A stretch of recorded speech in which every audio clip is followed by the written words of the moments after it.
Salut à tous. Imaginez la scène. En moins de 24 heures, les marchés mondiaux du pétrole ont fluctué de 12 dollars par baril. Un seul message publié sur X, anciennement Twitter, a provoqué une onde de choc sur les places de négoce des matières premières de Londres à Singapour. Les compagnies maritimes se sont précipitées pour dérouter des pétroliers transportant 20% de l'approvisionnement mondial en pétrole. Et à Téhéran, les rues se sont embrasées, non pas avec des manifestants antigouvernementaux, mais avec des partisans du régime furieux, trahis, exigeant des réponses de la part même de ceux qu'ils soutenaient depuis des décennies. C'est la réalité de l'Iran aujourd'hui. Un pays qui se déchire de l'intérieur. Un régime qui vient d'abandonner son levier le plus puissant avec une seule publication sur les réseaux sociaux et un guide suprême, l'homme censé être aux commandes de tout cela, qui n'a été ni vu ni entendu depuis plus d'un mois. La suite d'événements qui a fait exploser l'ordre intérieur de la République islamique a commencé un vendredi. Le ministre iranien des Affaires étrangères, Abbas Araghchi, a publié une déclaration sur X qui a stupéfié le monde. Dans ses propres termes, et voici le message exact attribué directement au ministre des Affaires étrangères, il a écrit que, en accord avec le cessez-le-feu au Liban, le passage de tous les navires commerciaux par le détroit d'Ormuz est déclaré complètement ouvert pour toute la durée restante du cessez-le-feu. Il est allé encore plus loin en affirmant dans un message distinct que l'Iran avait accepté de ne plus jamais fermer le détroit d'Ormuz. Ne plus jamais le fermer. Cette déclaration n'a pas seulement surpris la communauté internationale, elle a explosé au cœur même du gouvernement iranien comme une grenade. En quelques heures, des dirigeants du Parlement l'a dénoncé. Les commandants du corps des gardiens de la révolution islamique, le CGRI, étaient furieux. Les médias pro-régime étaient visiblement déboussolés. Et la faction politique qui avançait prudemment dans les négociations avec les États-Unis, celle qui pensait que son moment était arrivé, s'est soudain retrouvée, assiégée de toutes parts au sein du régime. Et voici le contexte. Il est absolument essentiel de comprendre pourquoi cela compte autant. Le détroit d'Ormuz est un goulet d'étranglement large de 20 et 1 mile à l'entrée du golfe Persique. Par ce passage étroit, transite environ 20% du pétrole et du gaz naturel liquéfié échangés dans le monde. Selon l'Energy Information Administration des États-Unis, environ 17 millions de barils de pétrole franchissent ce détroit chaque jour. Quand l'Iran menaçait de le fermer ou restreignait réellement le trafic, les marchés mondiaux de l'énergie entraient dans un état de quasi-panique. Les prix du pétrole grimpaient au-dessus de 100 dollars le baril. Cette envolée n'était pas seulement un désagrément économique. C'était une pression politique sur les États-Unis, sur l'Europe, sur tous les gouvernements qui dépendent d'une énergie bon marché pour maintenir la stabilité de leur économie. C'était le levier de l'Iran. C'était la seule carte qu'il avait en main. Et vendredi, son propre ministre des Affaires étrangères l'a joué gratuitement. La réaction des marchés mondiaux a été instantanée. Comme l'a rapporté The Week, les prix du pétrole ont chuté de 12 dollars le baril dans les heures qui ont suivi le message d'Araghchi. Des marchés qui se préparaient à une perturbation prolongée ont soudain soufflé. La prime de risque qui s'était accumulée dans les prix du brut depuis des semaines a commencé à s'évaporer. Les traders qui anticipaient un risque de guerre ont commencé à déboucler leur position. D'un point de vue purement financier, l'Iran a offert aux États-Unis et aux marchés mondiaux exactement ce qu'ils voulaient, sans obtenir en retour la moindre concession. Pas d'allègement des sanctions, pas de fin du blocus naval, pas de cadre de paix à long terme, rien. Il faut prendre un instant pour mesurer à quel point la dynamique des prix du pétrole est centrale dans tout ce conflit. Quand la guerre a commencé et que l'Iran a commencé à restreindre le trafic dans le détroit d'Ormuz, les marchés de l'énergie ont réagi exactement comme ils le font toujours face à ce genre de menaces. Ils ont intégré le risque dans les prix. Le pétrole est monté au-dessus de 100 dollars le baril. Les prix de l'essence ont commencé à grimper aux États-Unis. Les coûts du fioul de chauffage ont flambé en Europe. Chaque conducteur faisant le plein, chaque compagnie aérienne calculant ses coûts de carburant, chaque industriel faisant tourner ses équipements, tous ont ressenti la pression. Et cette pression s'est transformée en pression politique sur l'administration Trump, sur les gouvernements européens, sur tous les dirigeants dont la popularité dépend en partie du coût de l'énergie. C'était le mécanisme. C'était ainsi que l'Iran comptait arracher des concessions à la table des négociations. Non pas par la puissance militaire, car son armée est en grande partie brisée, mais par une douleur économique transmise aux électeurs par le prix de l'essence. Et avec un seul message, son ministre des Affaires étrangères a supprimé ce mécanisme. Les prix du pétrole sont redescendus sous les 90 $ pour la première fois depuis des semaines. Ils étaient au-dessus de 100 $ ce matin-là et sont tombés jusqu'à 4,23 $ le baril au cours de la même séance. La pression économique et politique sur Washington s'est presque instantanément évaporée. Quel que soit le levier dont l'Iran disposait encore dans les négociations en cours, il s'est dissipé en temps réel, sous les yeux de tous, sur les écrans des marchés. Dans l'univers médiatique de Trump, le fantasme était simple. Transformer le prix de l'essence en argument de campagne et appeler ça une stratégie. Et c'est ici que le séisme intérieur iranien commence réellement. Car voici ce qu'il faut comprendre sur la manière dont l'Iran est gouverné aujourd'hui. L'Iran n'a pas un gouvernement unifié, il a plusieurs centres de pouvoir, tous en concurrence, tous méfiants les uns envers les autres, tous soucieux de s'assurer que lorsque cette guerre prendra fin, ce seront eux qui sortiront gagnants. Il y a l'administration présidentielle sous le président Massoud Pezeshkian, il y a le Parlement dirigé par son président Mohammad Bagher Ghalibaf, il y a le ministère des Affaires étrangères sous Araghchi, et puis il y a le corps des gardiens de la révolution islamique, le CGRI, qui n'est pas seulement une force militaire. C'est un État parallèle au sein de l'État avec ses propres réseaux médiatiques, ses propres intérêts économiques et sa propre chaîne de commandement. Selon Iran International, le CGRI, désormais dirigé par le commandant Ahmad Vaidi, après la mort de son prédécesseur lors des frappes du 28 février, s'est effectivement installé dans une position de contrôle de facto du gouvernement. Le président Pezeshkian a été marginalisé. Lorsqu'il a tenté de nommer un nouveau ministre du renseignement, Vaidi aurait bloqué la décision sans détour en affirmant qu'en temps de guerre, tous les postes de direction critique devaient être contrôlés directement par le CGRI. Le président aurait demandé à plusieurs reprises une rencontre urgente avec le nouveau guide suprême. Chacune de ces demandes serait restée sans réponse. C'est pas une politique normale. Dans le système politique iranien, les présidents ont traditionnellement nommé les ministres du renseignement après avoir obtenu l'approbation du guide suprême.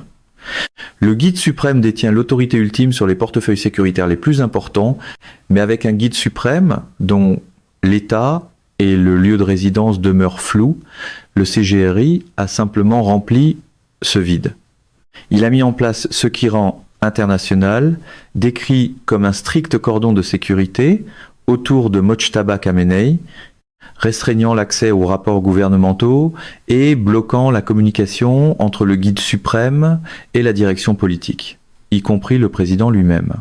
Savoir si Mojtaba Khamenei est un participant volontaire à cet arrangement, ou s'il est en pratique contrôlé par l'institution qui a imposé sa nomination, est une question à laquelle il n'existe être pas de réponse claire vue de l'extérieur.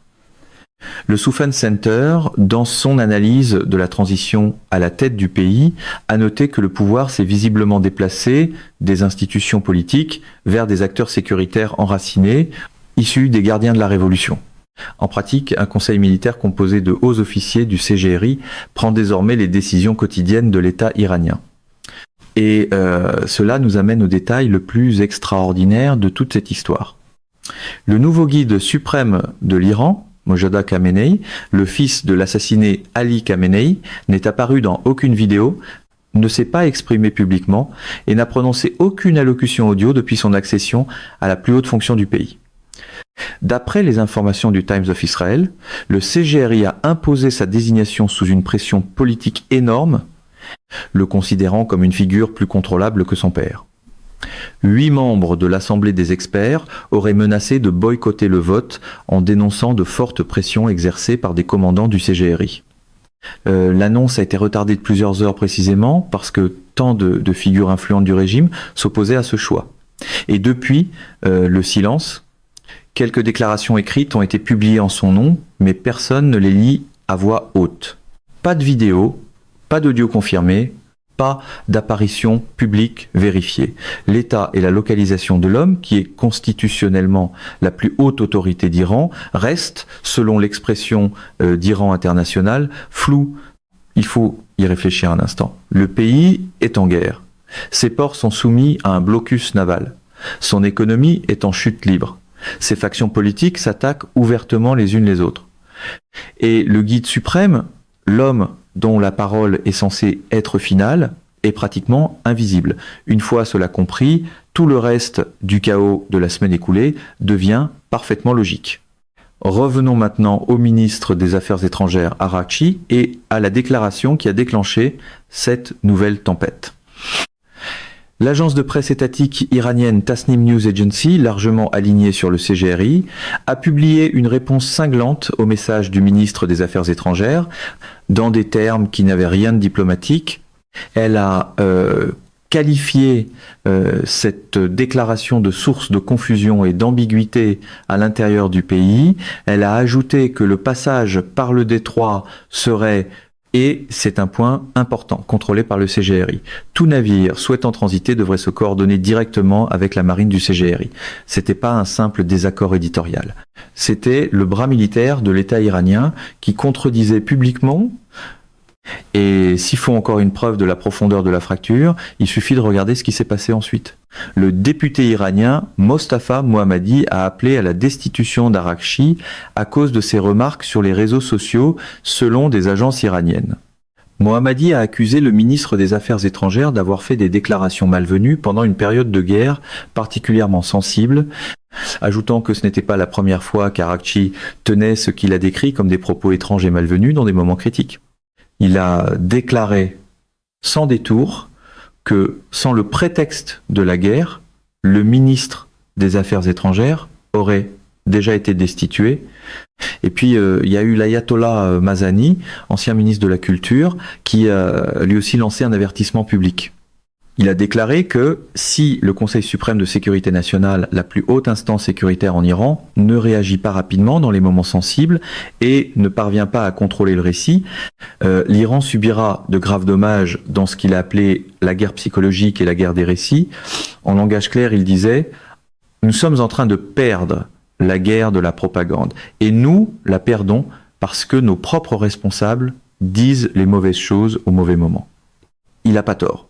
Il y a une dimension économique critique dans cette affaire et elle mérite qu'on s'y arrête car elle révèle à quel point la stratégie de levier de l'Iran fonctionnait déjà mal avant même la déclaration d'Araghchi.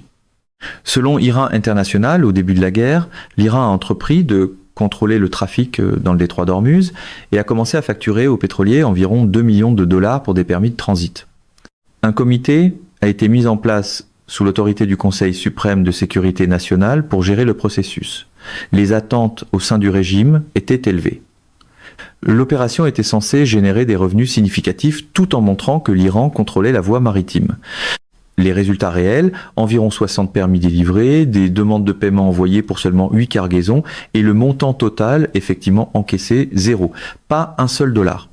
Le grand plan iranien visant à monétiser le contrôle de la voie maritime la plus stratégique du monde n'a pratiquement rien produit. Et maintenant, avec la déclaration d'Araghchi, puis le revirement qui a suivi, même le contrôle symbolique du détroit se retrouve remis en question.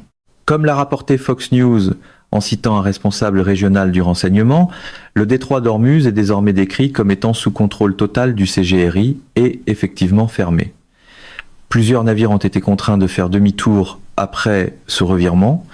Le CGRI aurait ouvert le feu sur au moins un pétrolier. L'Inde a convoqué l'ambassadeur d'Iran après que 2 navires battant pavillon indien ont été impliqués dans des incidents près du détroit, le secrétaire aux Affaires étrangères Vikram Misri ayant exprimé la profonde inquiétude de New Delhi à Téhéran.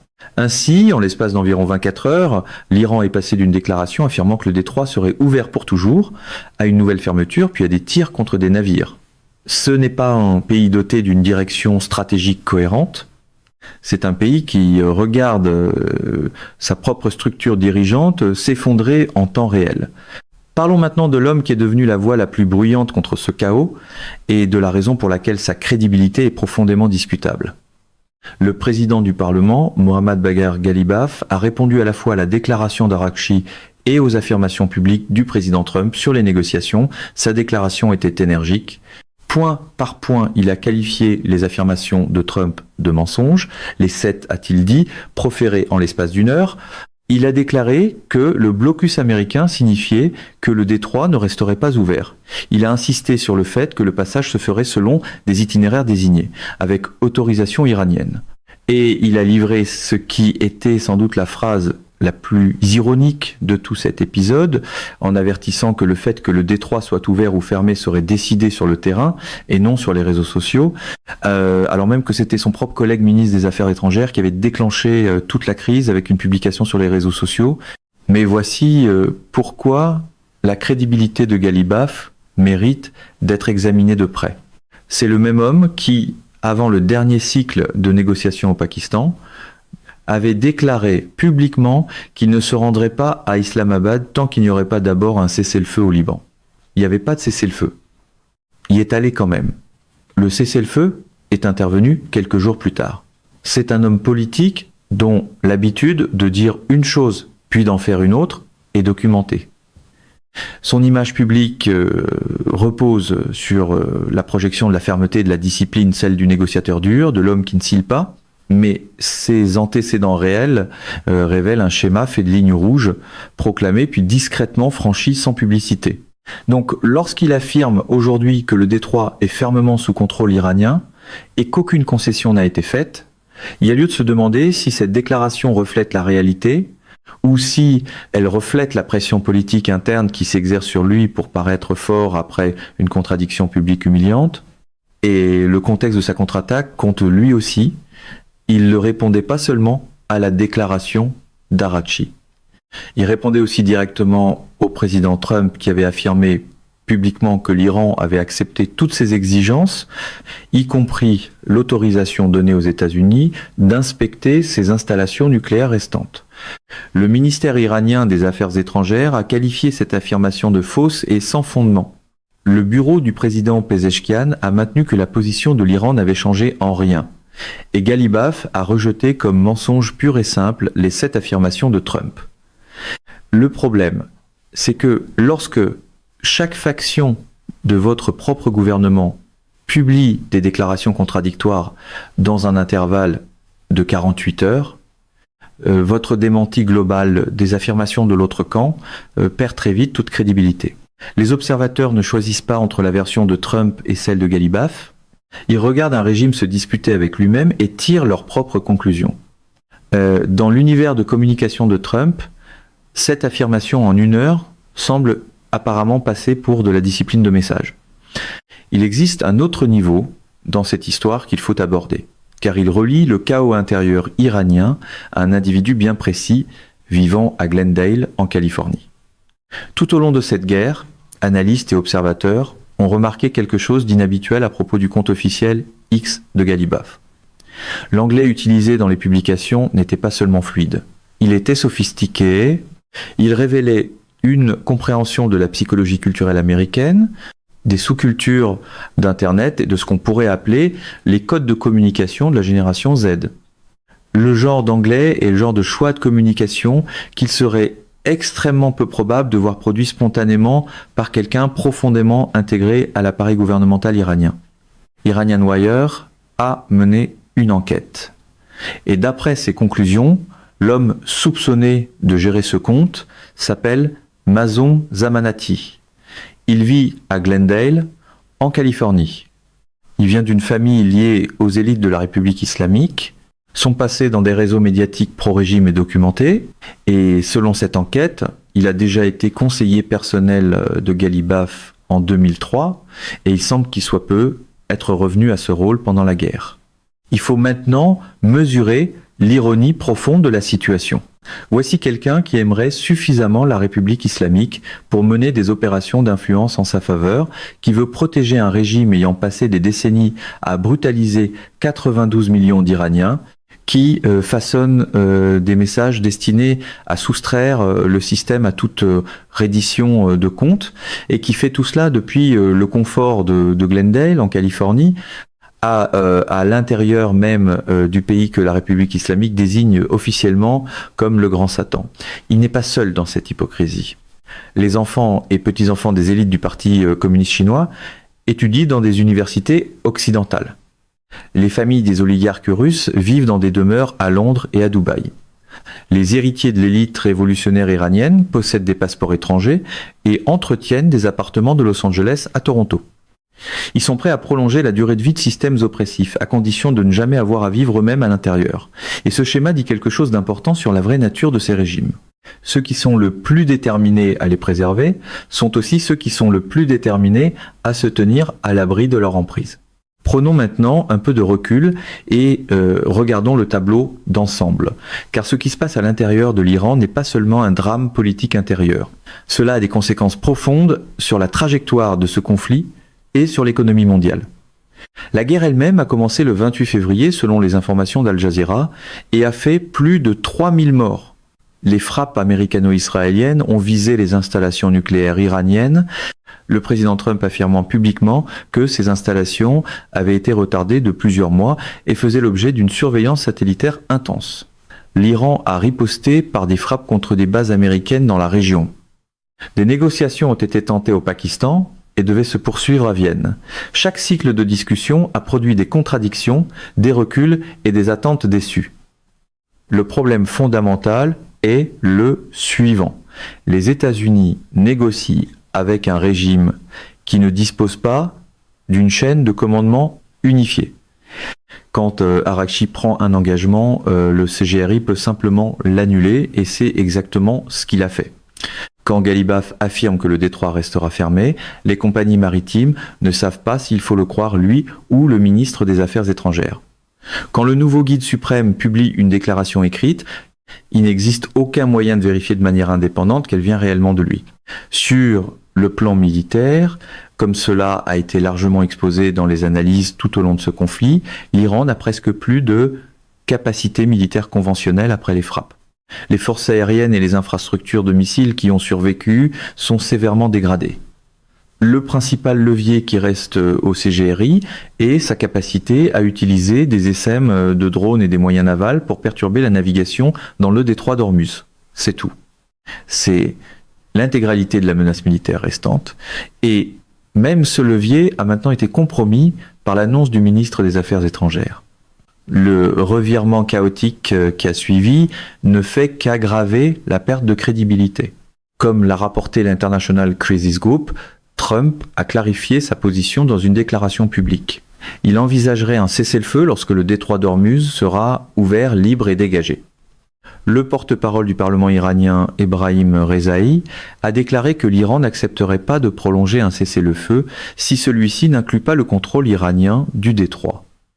Ces deux positions sont totalement incompatibles et sans autorité centrale crédible à Téhéran, capable de prendre un engagement contraignant que toutes les factions respecteront, il est extrêmement difficile de voir comment un règlement négocié pourrait tenir.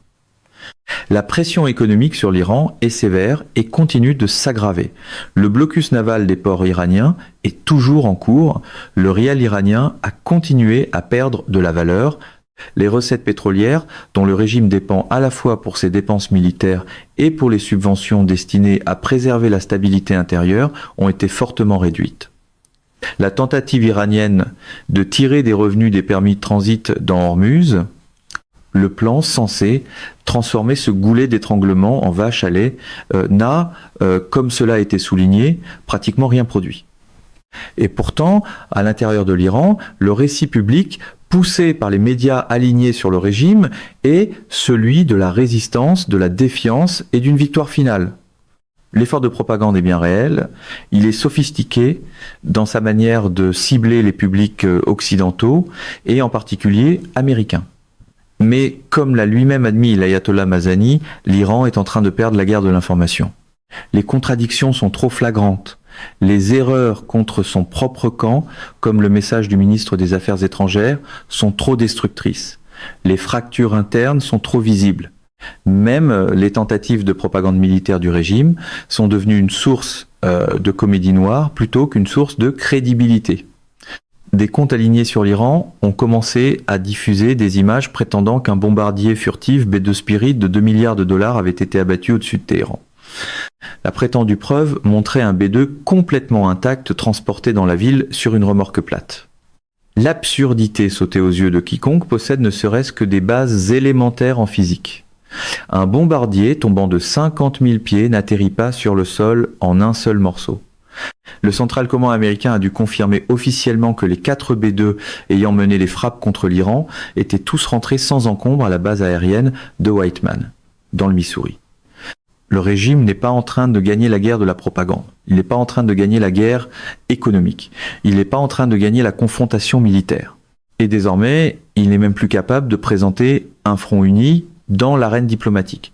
Ce qu'il conserve, en revanche, c'est la capacité de créer du chaos. Et dans un conflit aussi complexe, le chaos possède en lui-même une valeur stratégique. Chaque jour où la situation reste non résolue, chaque incident impliquant un pétrolier dans le détroit, chaque déclaration contradictoire venue d'une faction différente du gouvernement iranien maintient la pression, garde les marchés pétroliers sous tension et donne aux jusqu'au-boutistes du régime une raison de continuer à résister. Mais la fenêtre pendant laquelle cette stratégie peut encore fonctionner se rétrécit. Le blocus américain ne va pas disparaître. La douleur économique à l'intérieur de l'Iran s'intensifie. Et les fractures politiques internes apparues cette semaine ne vont pas se réparer toutes seules. Pas avec un guide suprême que personne ne peut joindre, pas avec un président mis à l'écart par l'armée, et pas avec un ministre des Affaires étrangères qui lutte désormais pour sa propre survie politique après une seule publication sur les réseaux sociaux. Le peuple iranien, ses 92 millions d'habitants, vit les conséquences de décisions prises par une poignée de factions plus préoccupées par leur propre pouvoir que par le bien-être du pays. Les foules qui ont manifesté cette semaine à Téhéran ne sont pas des dissidents risquant leur vie contre le régime. Ce sont des partisans du régime qui se sentent trahis par ceux auxquels ils faisaient confiance. Même la base se fracture. Seul le temps dira si ce moment représente le début de la fin de la structure actuelle du pouvoir de la République islamique, ou si le système trouvera un moyen, comme il l'a déjà fait auparavant, d'étouffer ces contradictions internes et de présenter au monde extérieur un visage uni. L'histoire suggère que les régimes soumis à ce type de pression s'effondrent rarement de manière propre ou rapide. Mais les fissures qui se forment en temps réel ne sont pas cosmétiques. Elles sont profondes. Mesdames et messieurs, notre émission d'aujourd'hui s'arrête ici. Nous vous invitons à partager votre avis personnel dans la section des commentaires ci-dessous. Plume Pratique vous salue et vous donne rendez-vous très bientôt.